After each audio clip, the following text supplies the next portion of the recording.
Hello guys, দেখো আমাদের বাড়িতে একটা চন্দ্রপুরা সাপ ধরলো। এই যে এই দাদা একটু দাঁড়া, দেখো এই দাদাটা ধরলো সাপটা। এই দেখো সাপটা দেখেছো, কৌটার ভিতরে ভরে পড়েছে। এই দেখো চন্দ্রপুরা। আর এই সাপটাই যে এখানটাই ছিল, আমার ভাই এখানে কাজ করতেছিল, দিয়ে এইখানে সাপটা ছিল, দেখেছো? এই দেখো কৌটার ভেতরে কত মোটা, দেখো চন্দ্রপুরাটা, ওই দেখো, এই দেখো, দেখেছো?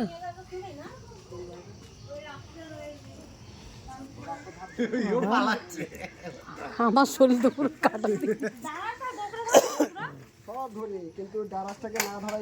এই যে এই দাদাটা ধরেছে, অবশ্যই চ্যানেলটাকে একটু সাবস্ক্রাইব করে একটু সোশ্যাল মিডিয়াতে পৌঁছিয়ে দেবে। এই দেখো, এই দেখো, দেখেছো এই কৌটার ভিতরে ভরে রেখেছে। এই দেখো কত বড় আর কত মোটা সাপটা।